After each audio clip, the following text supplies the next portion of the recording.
नमस्कार दोस्तों, Indian talent academy में आपका स्वागत है।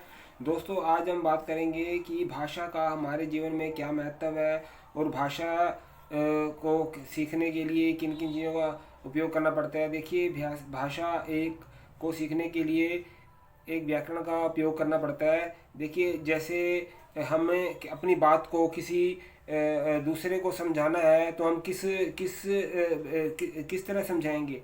देखिए, हिंदी भाषा अगर आपने सीखनी है, हिंदी भाषा में व्याकरण के हिसाब से बहुत होता है। जैसे कि पशु पक्षी हैं, पशु पक्षी की भी अलग एक वाणी होती है। वो जैसे गधा ढेचू ढेचू कहता है, और गाय भी हाँ करती है, और पंछी चूं चूं चूं करते हैं, कुत्ते भौंकते हैं। ये इनसे वो अपनी बात को किसी के सामने रख नहीं सकते। सिर्फ एक ही लैंग्वेज में, एक ही आवाज़, एक वाणी में बोल सकते हैं।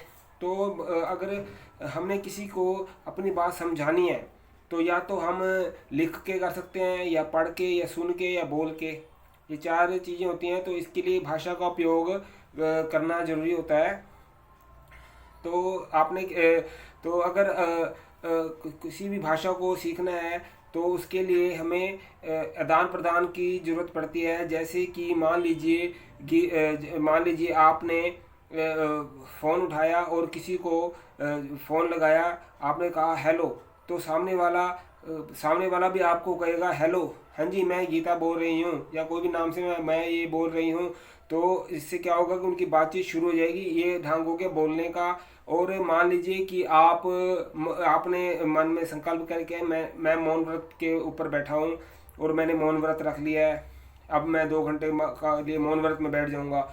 तो आप बैठे हैं, बस देख रहे हैं और इधर उधर देख रहे हैं, लेकिन अंदर से आपने संकल्प लेके आपने मौन व्रत ले लिया है। अगर आपके पास कोई आ जाता है सज्जन, तो आप उसको कैसे बताएंगे कि मैंने मौन व्रत ले लिया है? तो आप उसको लिख करके अपना जो अंदर की बात है वो उसको बताएंगे कि मैंने मौन व्रत ले लिया है।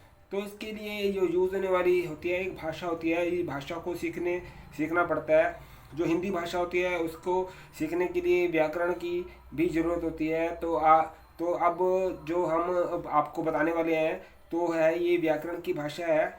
तो किसी भी भाषा को सीखने के लिए आपको उसकी व्याकरण की लैंग्वेज आनी चाहिए। तभी आप उसके अपने भावों को लिख कर के व्याकरण के सही ढंग से आप आगे बता।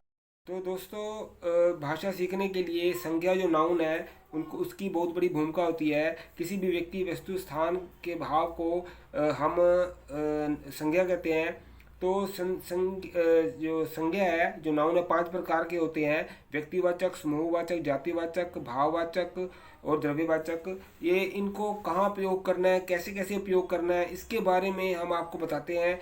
तो जैसे मान लीजिए कि किताब कहाँ रखी है, मक्खी गंदगी फैलाती है, घोड़ा घास खाता है। इन तो ऐसे शब्दों को कहाँ, कौन से शब्द को पहले प्रयोग करना है, कौन से शब्द को बाद में प्रयोग करना है। जैसे मान लीजिए कि खाती है माँ घर में जाकर खाना, ऐसे आगे पीछे करके बताएंगे तो आपको किसी को भी लिख के बताओगे तो उसको बिल्कुल समझ नहीं आएगा।